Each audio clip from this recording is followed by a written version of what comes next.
کراچی کے حالات پر M Q M اور اے این پی اکٹھی ہو گئی ہے۔ وفاقی وزیر خالد مقبول صدیقی کا کہنا ہے کہ شہر کی صورتحال دوبارہ خراب نہیں ہونے دیں گے۔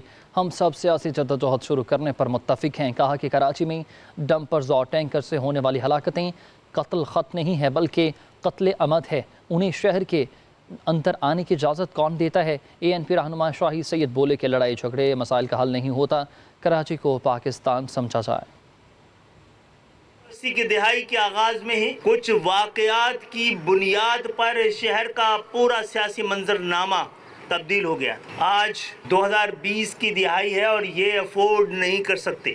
ایم کیو ایم اس شہر کی سب سے بڑی لسانی اکائی کی نمائندگی، گو کہ یہ نمائندگی اب پھیل کر اس شہر میں بسنے والی تمام لسانی اکائیوں کی نمائندگی کی طرف بڑھ رہی ہے۔ ہم اپنی سب سے بڑی ذمہ داری سمجھیں کہ شہر کو کسی طور پہ بھی ان حالات کی طرف دوبارہ جانے نہیں دیا جائے۔ تو یہ کوئی لسانی مسئلہ نہیں ہے، یہ مسئلہ ہے انتظامی۔ حقیقت یہ ہے کہ کراچی میں بے روزگاری، کراچی میں ایجوکیشن میں بھی دھاندلی، پانی نلوں میں نہیں ہے، ٹینکروں میں ہے، کیونکہ ہمارے سامنے اگر کوئی ایکسیڈنٹ کرے تو اس کے خلاف پرچہ کٹے، سخت سے سخت سزائیں دیں۔ ایک جو جان ضائع ہو رہی ہے، اپنے پیروں سے بچھڑ رہے ہیں، اس کا کوئی نعم البدل نہیں ہے۔ اگر یہ شہر میں بھی جو حالات بن گئے ہیں، حکومت وقت کو یہ چیزیں سوٹ کرتی ہیں کہ توجہ ہٹے، تو میں سمجھتا ہوں کہ نہیں، انٹینشن پہ کوسچن نہیں کریں۔ کراچی کے حالات پر ایم کیو ایم اور اے این پی اکٹھی ہو گئی ہے۔ وفاقی وزیر خالد مقبول صدیقی کا کہنا ہے کہ شہر کی صورتحال دوبارہ خراب نہیں ہونے دیں گے۔ ہم سب سیاسی جدوجہد شروع کرنے پر متفق ہیں۔ کہا کہ کراچی میں ڈمپرز اور ٹینکر سے ہونے والی ہلاکتیں قتل خط نہیں ہے بلکہ قتل عمد ہے۔ انہیں شہر کے اندر آنے کی اجازت کون دیتا ہے؟ اے این پی رہنما شاہی سید بولے کہ لڑائی جھگڑے مسائل کا حل نہیں ہوتا، کراچی کو پاکستان سمجھا جائے۔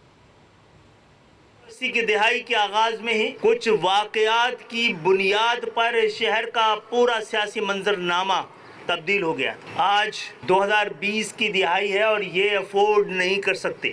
ایم کیو ایم اس شہر کی سب سے بڑی لسانی اکائی کی نمائندگی، گو کہ یہ نمائندگی اب پھیل کر اس شہر میں بسنے والی تمام لسانی اکائیوں کی نمائندگی کی طرف بڑھ رہی ہے۔ ہم اپنی سب سے بڑی ذمہ داری سمجھیں کہ شہر کو کسی طور پہ بھی ان حالات کی طرف دوبارہ جانے نہیں دیا جائے۔ تو یہ کوئی لسانی مسئلہ نہیں ہے، یہ مسئلہ ہے انتظامی۔ حقیقت یہ ہے کہ کراچی میں بے روزگاری، کراچی میں ایجوکیشن میں بھی دھاندلی، پانی نلوں میں نہیں ہے، ٹینکروں میں ہے، کیونکہ ہمارے سامنے اگر کوئی ایکسیڈنٹ کرے تو اس کے خلاف پرچہ کٹے، سخت سے سخت سزائیں دیں۔ ایک جو جان ضائع ہو رہی ہے، اپنے پیروں سے بچھڑ رہے ہیں، اس کا کوئی نعم البدل نہیں ہے۔ اگر یہ شہر میں بھی جو حالات بن گئے ہیں، حکومت وقت کو یہ چیزیں سوٹ کرتی ہیں کہ توجہ ہٹے، تو میں سمجھتا ہوں کہ نہیں، انٹینشن پہ کوسچن نہیں کریں۔